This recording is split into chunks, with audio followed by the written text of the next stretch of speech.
Hi guys, and welcome to Full Moon's Rise. This is our new show that we're doing as part of Midnight Magic, which is basically going to be a show about the news, some deck techs, and a little bit about what's going on in the competitive Magic scene.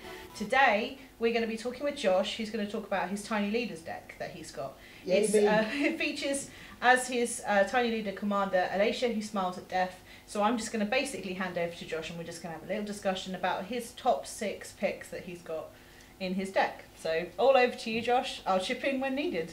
Cool. Right, so this whole deck, it revolves around the commander being Alesha, who smiles at death. She costs 2 colourless, 1 red for a 3/2 first striker. It's alright, but it gets really good. Whenever she attacks, you may pay 2 ores of hybrid mana.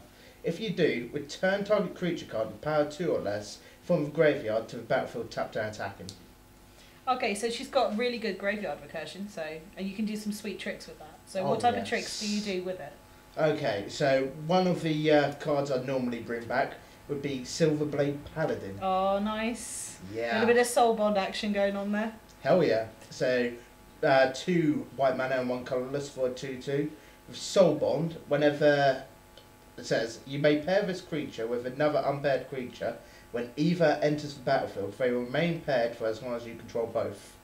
And when this is paired, both paired creatures get double strike. Oh, so extra damage. So I can already see that this deck is going to be smash them in the face, full on what you're used to, Josh. Just junding them out. Yeah, straight up jummed them out. Not without green, die. but with white. With white instead of green. Yeah. Okay, slightly different. So what's your next pick that you have? Another card that I love to bring back, Fiend Hunter. Same cost. Nice bit of exile removal going on there. Yeah. So 2 white, 1 colourless for 1/3. 1/3. When it enters the battlefield, you may exile another target. Yeah, straight up, another target creature. And when this leaves the battlefield, you may return it to the battlefield. So enters, exile. When it leaves, return it to the battlefield. You do a nice little combo with that, don't you? Yeah. Yeah, you have a nice little guy. You're going to talk about Cartel Aristocrat, isn't it? Yeah. Yes, Cartel Aristocrat, which is a way of perma-exiling people's stuff with Fiend Hunter, which is just nasty. But it's Josh, so it's fine. So 1 black, 1 white for a 2/2. So sacrifice another creature, and this Cartel Aristocrat gains protection from any colour of your choice. So with Alesha, you bring Fiend Hunter to the battlefield, and then with Cartel Aristocrat, once it enters the battlefield and the trigger for Fiend Hunter is on the stack, sacrifice Fiend Hunter, so you get the LTB on the stack, which will resolve first, the ETB goes on the stack and then resolves, and you permanent exile. So basically, it's working on the stack in Magic. So basically, what happens when the cards enter play and leave play and responding to them and everything like that. But basically, it's a really neat way of perma-exiling other people's stuff that's particularly getting in your way to deal that damage, like you're using with Silverblade Paladin to do the soul bond for the double strike. And I think you've got some swords in your deck as well. Do you have that as part of your feature? Yes, he does. I'm good. I'm predicting. The next card here. Stoneforge Mystic. 1/2 for 1 white. When it enters the battlefield, go through your deck, find an equipment, throw it straight into your hand. And then it's got an ability saying 1 colourless, 1 white, and tap. You may put a equipment from your hand onto the battlefield. Yeah, so it's basically a little bit. There was a deck called Core Blade back in very, very old standard.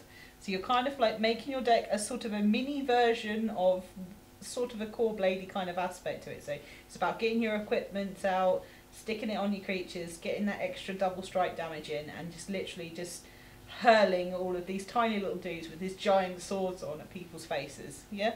Pretty much. Okay, cool. So what's your next card you're featuring? Sword of Fire Ice. They're fire and ice. I was waiting for a sword to come up. I'm not gonna lie. One of the sweet 5, although 1 is banned in the format, unfortunately. Okay, so 3 colourless to cast and 2 colourless to equip. Equipped creature gains protection from blue and red. When you deal damage to an opponent, it's got to be combat damage to an opponent, you get to draw a card and deal 2 points of damage to target creature or player. So when you swing with your creature with that sword on, you're just like, damage to you, I draw cards. Done. Yeah. Or extra removal. Extra removal is good, like sort of just having a little bit of a damage to one of their creatures that stands in the way that you haven't already Fiend Hunted because you're mean. Yeah. So yeah, that's good. Anything else that you're featuring in your deck, or any sort of footnotes, basically? A recently added card that I love and I've finally got hold of, Dark Confidant. So a nice way of kind of basically drawing extra cards in your deck. And you don't get punished that heavily because of the max mana cost being free. Yeah. So 2/1 That's good. for 1 black. Beginning of your upkeep, reveal the top card of your library, put it into your hand, you lose life equal to its mana cost. So if you draw a land, you're basically getting a land card for free, no damage. And with Tiny Leaders, because it's only 3 converted mana cost and less, you're never going to be taking more than 3 damage a turn. Which 3 damage to draw an extra card it's not amazing, but it's much better if it's an ability that's just sitting there on a creature that can also attack. So Yeah, definitely. Yeah. And with the extra life in Tiny Leaders, because you start on 25. Yeah, so you give a little bit of extra power on that.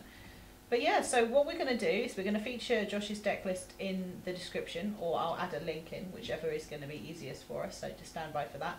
And you probably noticed throughout the entirety of this, you probably either had the cards featured coming up behind me, or his actual deck just sitting up behind us on the screen. So feel free to have any form of comment. Make the deck, try it out, have a go. It's a nice sort of, it's a little bit pricey with the swords, but it's a good fun sort of legacy, sort of proper legacy based Tiny Leaders deck.